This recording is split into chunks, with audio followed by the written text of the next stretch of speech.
Hello guys, आज मैं explain करने वाला हूँ रेडिएंट का सीज़न 1 का एपिसोड नंबर 1, वो भी हिंदी में। तो चलो शुरू करते। एपिसोड के स्टार्टिंग में हमें विलेज का सीन दिखाया जाता है। फिर हमें सेथ को दिखाया जाता है जो कि अपने दोस्त टॉमी से मिलने जा रहा होता है। तभी उसका पैर एक बिल्ली के ऊपर पड़ जाता है। तब वो कहता है कि वो सॉरी, मुझे माफ़ कर दो। फिर वो एक दुकान से ब्रेड खरीद के खाने लगता है और फिर आगे जाके वो एक घर के ऊपर खड़ा होके विलेज का व्यू देखने लगता है। फिर हमें एक फार्म को दिखाया जाता है जहाँ कुछ गाय जैसी चीज़ है, शायद वो गाय है। फिर हमें टॉमी को दिखाया जाता है जो सेठ का इंतज़ार कर रहा रहता है। तभी सेठ आ जाता है और फिर वो उसे कहता है कि मैं लेट हो गया लेकिन मैं तुम्हारे लिए कुछ लाया हूँ। तो वो अपनी सारी बुक्स की कलेक्शन, जो मैजिकल बुक्स की कलेक्शन है, वो दिखा देता है अपने दोस्त को। तो वो बोलता है कि क्या तुमने अपने माँ से पूछा? तो वो बोला नहीं। फिर वो अपने कुछ मैजिक ट्रिक दिखाने लगता है लेकिन उससे कुछ नहीं होता है, जैसे मास्टर ड्रॉप, इससे कुछ भी नहीं होता है। फिर वो अपने हाथ में एनर्जी कंट्रोल करता है और फिर एक पत्थर पे मार देता है और बोलता है टाइटन पंच। और फिर वो पत्थर उड़ के उस फार्म के ऊपर लग जाता है जहाँ वो गाय रहती हैं। फिर उस जो गाय रहती हैं उनको गुस्सा आ जाता है और वो गुस्से में फिर हमें सेठ की माँ को दिखाया जाता है। वो एक शॉप में से शॉपकीपर पे चिल्ला रही रहती है क्योंकि उसके पास सामान नहीं होता।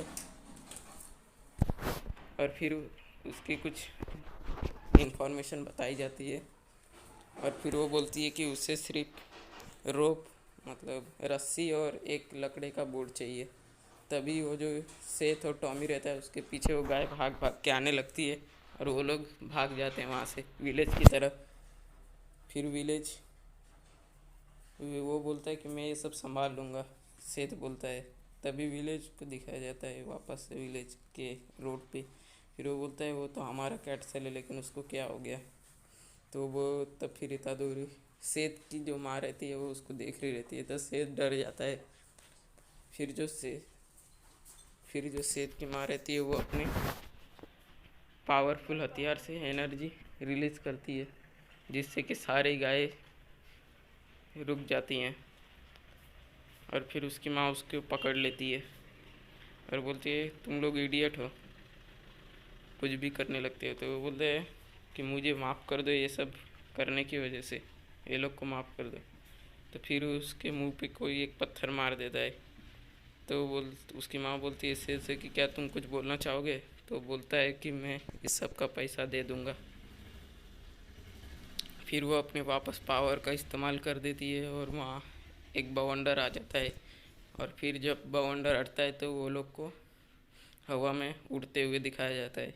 फिर वो उड़ते उड़ते अपने घर पे जा रहे रहते हैं और फिर उसकी माँ उसे बोलती है मैंने तुम्हें बहुत बार कहा है कि ये सब मत करो। फिर वो लोग के घर को दिखाया जाता है जो असल में एक हॉट एयर बलून रहता है। फिर रात हो जाती है और वो लोग अपने घर पे रहते हैं। तो जो सेठ रहता है उसको सज़ा मिली रहती है कि घर साफ करने की, और सेठ को ये अच्छा नहीं लग रहा होता है। मुझे पता है कि मैंने आज हद पार कर दी है लेकिन क्या करूं, मैं चाहता हूं कि मैं एक सॉर्सरर बन जाऊं। तो बोलती है कि मैं जानती हूँ कि तुम्हें अपने आप को ट्रीट करना पसंद है लेकिन मैं कुछ नहीं कर सकती। फिर वो अपनी चाय पीने लग जाती है। फिर वो बोलता है कि तुम एक मॉन्स्टर नहीं हो एल्मा, मतलब उसकी माँ। तुम्हें कहानी नहीं मालूम है, तुम हम लोग की डिफरेंट स्टोरी होती है। सेठ बोलता है कि मेरे को मालूम है कि हम लोग की स्टोरी डिफरेंट है। फिर वो अपनी माँ की बात सुनने लग जाता है, तुम्हारे जो आइडिया हैं वो अच्छे नहीं हैं। तो फिर तब वो जो सेठ रहता है वो माँ से कहता है कि मेरे को हल्का होने जाना है। घर का सफाई होने के बाद वो अपने रूम में बैठ के वो किताब पढ़ने लग जाता है और उस नेमेसिस, यानी एक ऐसा मास्टर जो सब डिस्ट्रॉय कर देगा, उसके बारे में पढ़ने लगता है। देन ही सेटल जस्ट अमेजिंग। तो बोलता है मेरे पास एक अच्छा जवाब है। फिर अगले दिन वो फिर से अपना जो मॉन्स्टर मीटियोर ड्रॉप है वो ट्राई करने लगता है। फिर वो फिर वो बोलते ही उसके हाथ जलने लग जाते हैं और फिर वो इधर उधर भागने लग जाता है। तो फिर रहता है वो बोलता है कि तुम्हारी माँ फिर तुम पर चिल्लाने लगेगी, मुझे पता है। जो सेठ रहता है वो बोलता है कि मेरे को मालूम है कि मेरे के पास माँ के पास बहुत कई सारे मैजिक ट्रिक्स हैं, लेकिन तुम बस मेरे को देखते रहो, मैं जल्दी ही उनकी तरह बहुत अच्छा बन जाऊंगा। तभी वो सोचता है कि कहाँ क्या होगा अगर यहाँ एक एनालिसिस गिर जाए। कई साल पहले मैंने एक एनालिसिस को देखा था, तब मैं छोटा बच्चा था। तभी वो अपना पास्ट का सीन दिखाता है जब एक एनालिसिस ने उसके विलेज पे हमला कर दिया था। तभी जो एल्मा रहती है वो उस एनालिसिस से फाइट करने लग जाती है। तभी वो हंस के बोलता है कि उस समय मैं बहुत डर गया था, लेकिन मेरी जो माँ है वो सब सुधार देती। तभी वहाँ एक एनालिसिस का अंडे की जैसे चीज़ दिखाने लग जाती है। वो बोलता है कि क्या यहाँ एनालिसिस का अंडा कहाँ से आ गया। तो वो सोचता है कि अब तो एनमा भी यहाँ नहीं है, तो मैं अब अपना पावर दिखा सकता हूँ। फिर वो जो एनालिसिस का अंडा रहता है वो एक घर के ऊपर गिर जाता है। फिर वो जो सेठ रहता है वो अपने घर जाता है अपने कुछ टूल्स लेने के लिए, और वो कई सारे टूल्स लेके चला अपने घर से बाहर निकल जाता है। तो वो जो रहता है वो जो वहाँ से कूद जाता है, लेकिन वो उड़ नहीं पाता है। फिर जो बाकी के लोग रहते हैं वो सब वो अंडे के बाजू में आगे रहते हैं। तो वो जो टॉमी रहता है वो लोग को बोलता है कि ये एक एनालिसिस का अंडा है और तुम यहाँ से हट जाओ, वरना ये फूट गया तो आप सबको डिस्ट्रॉय कर देगा। तभी जो वो सेठ रहता है वो हवा में से गिर के उस अंडे के ऊपर गिर जाता है। तभी वो बोलता है कि वो एनालिसिस का अंडा कहाँ पे है। तभी वो बोलता है कि सब लोग यहाँ से भाग जाओ। तो सब बोलते हैं कि तुम उस एनालिसिस के अंडे के ऊपर खड़े हो। तो बोलता है कि क्या ये हैच हो रहा है, मतलब ये फूट रहा है। तभी वो सब बोलते हैं भागो भागो।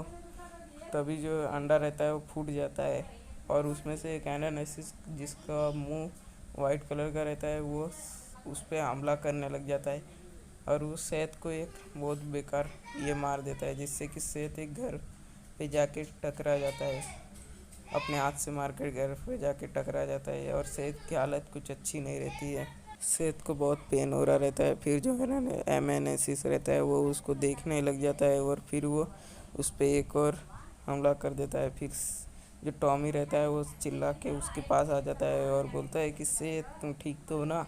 तो फिर जो वो एनालिसिस रहता है वो टॉमी के ऊपर हमला करने लग जाता है। तभी सेठ बीच में आ जाता है और उसको बचा लेता है और फिर जो टॉमी रहता है उसको बोलता है कि तुम यहाँ से भाग जाओ वरना ये तुम्हें मार देगा। फिर वो चला जाता है विलेजर की तरफ और वो बोलता है कि जल्दी सेठ की आया करो, लेकिन वो जो एनालिसिस रहता है वो सेठ को दबाने लग जाता है और वो एकदम दब गया रहता है। तभी वो बोलता है कि मैं बहुत बुरा हूँ, एनालिसिस बोलता है। तो बोलता है तभी वहाँ एक ब्रेवी डिस्ट्रॉयर नाम का एक मूव कुछ बोल करता है और फिर वहाँ कुछ और स्कॉरेर दिखाए जाते हैं, जो कि वहाँ 3 स्कॉरेर आ जाते हैं और वो बहुत ज़्यादा ताकतवर रहते हैं। और जो सेठ रहता है वो पूछता है कि क्या तुम भी स्कॉरेरर्स हो।